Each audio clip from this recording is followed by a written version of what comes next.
Whenever you have one battery in the back of your car, obviously you're going to have positive, negative going to it. That's going to be connected to your amplifier, right? So whenever you have two batteries, the ideal way to connect those to the high current draw, meaning your amplifier. With low current draw, I mean, you could probably hook up anywhere. It's not going to be a real big difference maker. It's when we're talking high current, like, 50 amps, 100 amps, 200 amps more. That's where you're going to see differences between the batteries that you have connected in the back. Now, when you have just two connected, say it's 100 amps.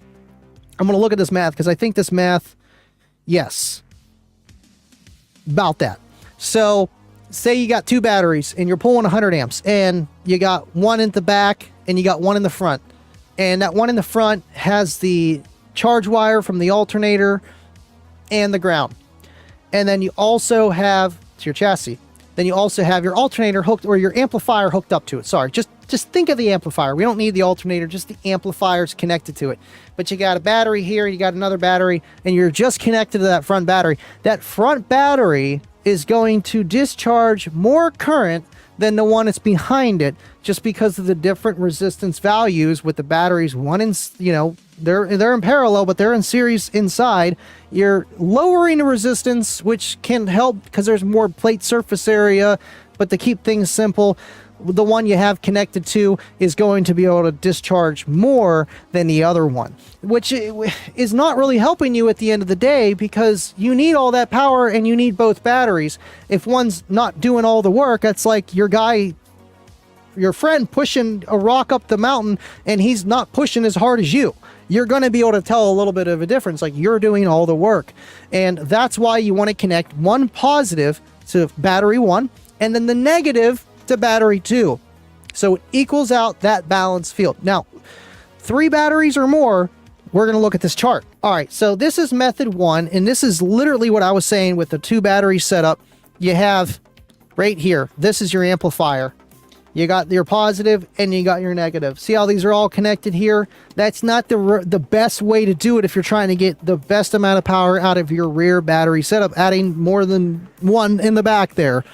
So with their explanation here, drawing 100 amps will be effectively drawing 25 amps from each battery, or so we think.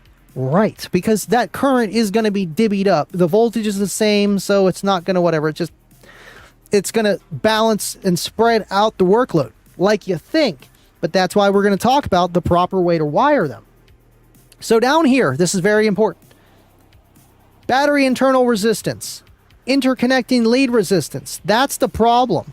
The interconnecting leads, and you got to make them all the same. Otherwise, you're going to have different amounts of current because the resistance is higher, letting the less current go through the same voltage. That's the problem.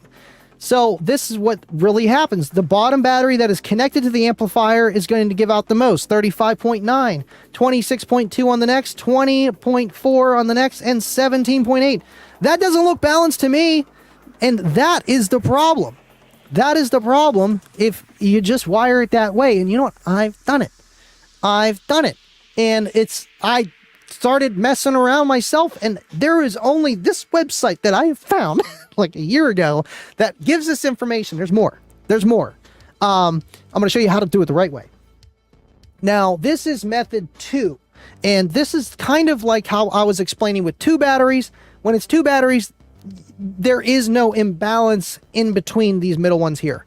But this is the way I was telling you to do it with 2 batteries. You would have the positive on battery number 1 and negative on battery number 2. But this has got 4 batteries. So now you got 2 in the middle.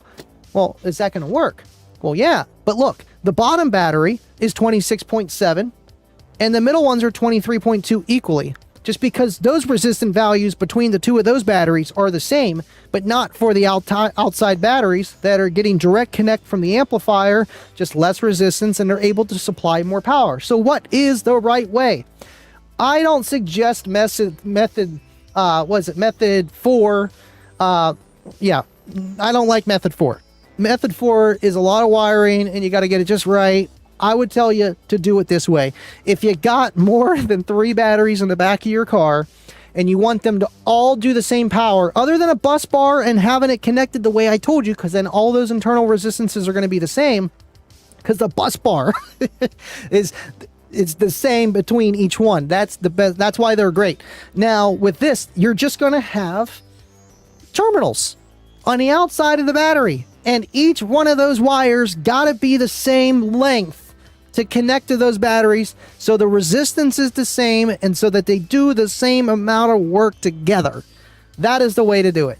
This is a complicated way. You take positive on the battery number 3, and then that connects to battery number 4 and battery number 1, and then battery 1 to number 2. See why this I don't like this one? It's complicated. It works, and this does the same exact thing as 3 with the terminals. Just use terminals. Just use terminals.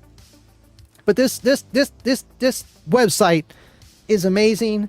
I actually have it. If you want to look at it later and just take a look at it, in the description of this video on Facebook, YouTube, everywhere. Check it out. It's like the top thing. It's amazing. And Bill, thank you for sending me this again for our wedding gift. This book, I could do a live stream on 2 pages, and that's what we did it on, like 4 or 5. And I feel like I missed a lot, and I learned other things that I didn't expect I was going to learn. And that's kind of what we do in car audio, man. You know, you're not going to know everything. You never are. And you might go into wanting to learn about something, and then you'll learn about something else too, and that's the greatest thing, man.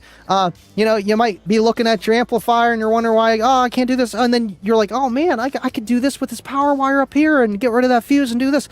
That's the great beauty of what we do in this hobby, man. I appreciate you guys for hanging out. We had over 60 people here tonight, well, 58 on YouTube. I love you guys. You guys rock. You guys really rock.